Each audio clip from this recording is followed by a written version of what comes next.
निष्ठावंत कार्यकर्ता. निष्ठावंत कार्यकर्ता काय असतो? तर 25-25, 30-30 वर्ष एका पक्षासाठी तो काम करतो. त्या पक्षामध्ये काम करत असताना तो कुठल्याही पदाची ना कुठल्या सत्तेची अपेक्षा न करता त्या पक्षासाठी काम करणं, त्या पक्षाला मोठं करणं आणि सर्वसामान्य लोकांचे कामं करणं, त्या नेत्यासाठी कामं करणं, या सगळ्या गोष्टी हा एक निष्ठावंत कार्यकर्ता करत असतो. मित्रांनो, गेल्या काही दिवसापासून तुम्ही निष्ठावंत कार्यकर्ता हा शब्द टीव्हीवरती खूप सारा वेळा ऐकला असेल किंवा समाजामध्ये देखील तुम्ही हा शब्द ऐकला असेल. हे निष्ठावंत कार्यकर्ते कोण आहेत? तर जे मित्रांनो 25-25, 30-30 वर्ष जोपासून पक्ष स्थापन झालेला आहे, तो आत्तापर्यंत त्या पक्षासाठी काम करत आहेत, ते आहेत हे निष्ठावंत कार्यकर्ते. कुठल्याही पदाची, कुठल्याही अशा मोठ्या पॉलिटिकल पॉवरची ह्यांना गरज नसते. त्या पक्षासाठी काम करत असतात. आपल्याला पदाची अपेक्षा नाही, या अपेक्षेवरती हे काम करत असतात मित्रांनो. त्यांना म्हणतात निष्ठावंत कार्यकर्ते. सत्ता असो या सत्ता नसो, त्या पक्षाला मोठं करायचं, त्या पक्षाचं नाव राहायला पाहिजे. त्या पक्षासाठी कार्य करणारे कार्यकर्ते म्हणजे निष्ठावंत कार्यकर्ते. आणि हे कार्यकर्ते खूप साऱ्या पक्षामध्ये आपल्याला बघायला भेटतात मित्रांनो. आजही जरी बघितलं तरी त्या पक्षामध्ये 50-50, 30-30 वर्ष काम करणारे कार्यकर्ते आहेत. लिटरली अर्ध आयुष्य त्या पक्षासाठी खर्च केलेलं आहे. स्वतः काम करतात, काबड कष्ट करतात, परंतु कार्यकर्ता म्हणून त्या पक्षासाठी सपोर्ट करतात. हे असतात निष्ठावंत कार्यकर्ते. मित्रांनो, हे निष्ठावंत जे कार्यकर्ते असतात, ते एवढे लॉयल असतात, की ह्यांना कुठल्याही गोष्टीची अपेक्षा नसते, काहीही नसतं. परंतु ह्यांचं मन त्यावेळेस दुखतं, ज्यावेळेस हे ज्या गोष्टीवरती काम करतात, ज्यांच्या विरोधात काम करतात, ज्यांच्या एरियामध्ये विरोधात काम करतात, त्या विरोधातला कार्यकर्ता, दुसरा जो पॉलिटिकल पार्टीचा नेता असेल, कुठला असा माणूस असेल, ज्याच्या विरोधात हे काम करतात आहे आणि त्या वॉर्डामध्ये हे स्वतः डॉमिनेट करतात आहे, की "हां रे बाबा, ह्या कामासाठी मी बनलेलो आहे आणि हे मी सर्वसामान्य लोकांचे कामं करतोय." आणि त्या माणसाला ज्यावेळेस त्यांच्या पक्षामध्ये घेतो, त्यावेळेस हे निष्ठावंत कार्यकर्ते नाराज होतात.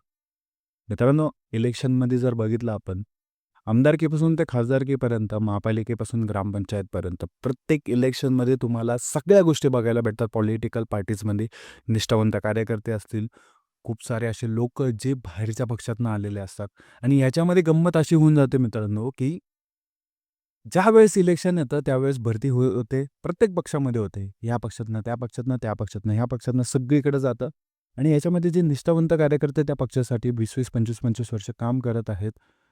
त्यांना कुठेतरी अपेक्षा असते, की आपल्याला कुठलं तरी पद भेटावं आणि ह्याच्यासाठी ते त्या इलेक्शनला सामोरे जातात, लढायचा प्रयत्न करतात. परंतु मित्रांनो, एवढा वर्ष काम करून सुद्धा तो पक्ष त्या पक्षाला उमेदवारी म्हणजे त्या निष्ठावंत कार्यकर्त्याला उमेदवारी देत नाही, तर उमेदवारी कुणाला देतो? जो बाहेरच्या दुसऱ्या पॉलिटिकल पार्टीमधनं आलेला आहे, जो ऑलरेडी तिथं नगरसेवक होता, जो ऑलरेडी तिथं आमदार होता, जो ऑलरेडी तिथं खासदार होता, त्या माणसाला उमेदवारी दिली जाते.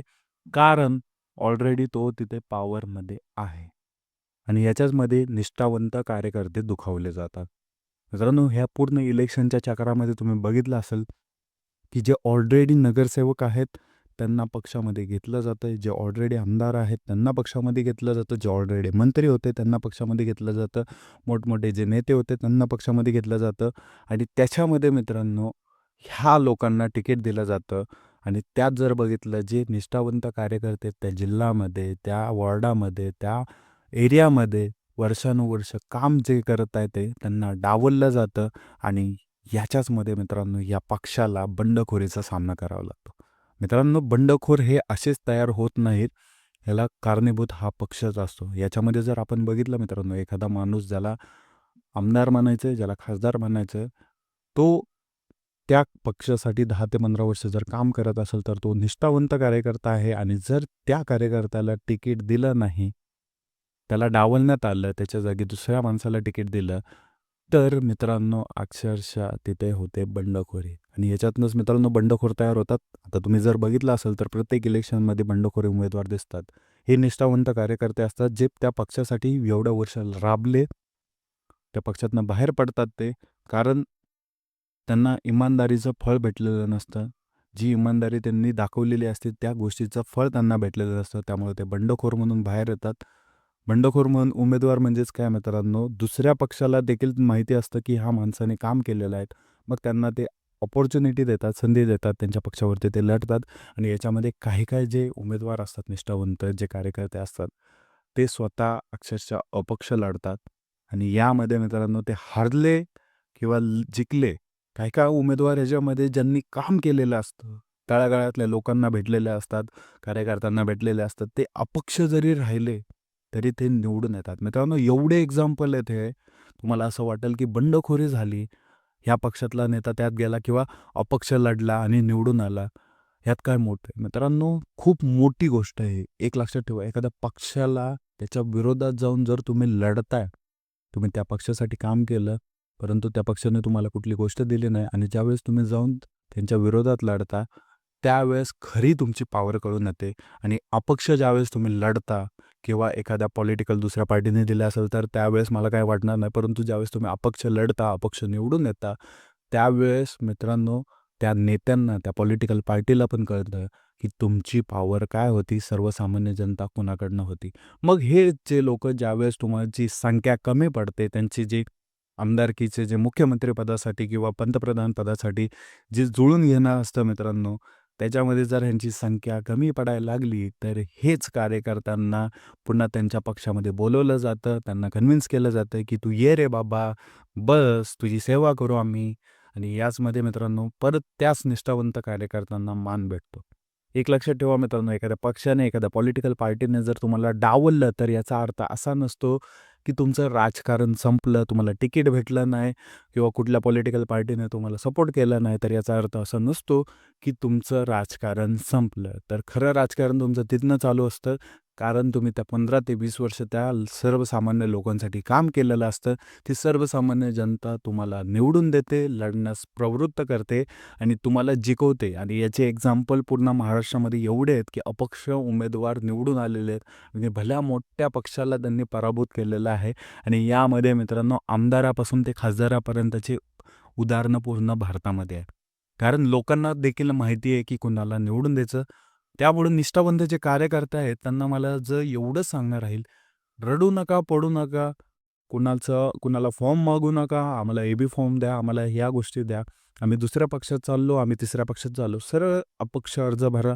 तुम्ही जर काम केलेलं असेल, तुम्ही सर्वसामान्य लोकांसोबत कनेक्ट झालेला असाल, तर तुम्ही निवडून येणार म्हणजे येणार. आणि हीच गोष्ट मित्रांनो, ज्यावेळेस त्या पक्षाचं किंवा ज्यावेळेस त्यांचा महापौर, त्यांचा मुख्यमंत्री, त्यांचा पंतप्रधान जर त्यांना करायचं असेल, त्यावेळेस ह्या अपक्ष लोकांच्या पाया पडावं लागतं, त्यांना त्यांच्यासमोर झुकावं लागतं.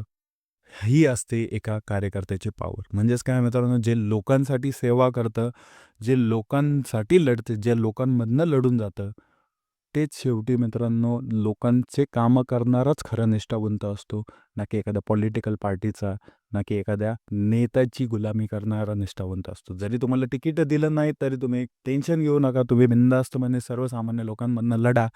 तुम्हाला जनता कौल देईल, तुम्हाला त्या लोक पोझिशनवरती बसवल, त्या सभागृहामध्ये पाठवल, ही जनताची ताकद असते मित्रांनो.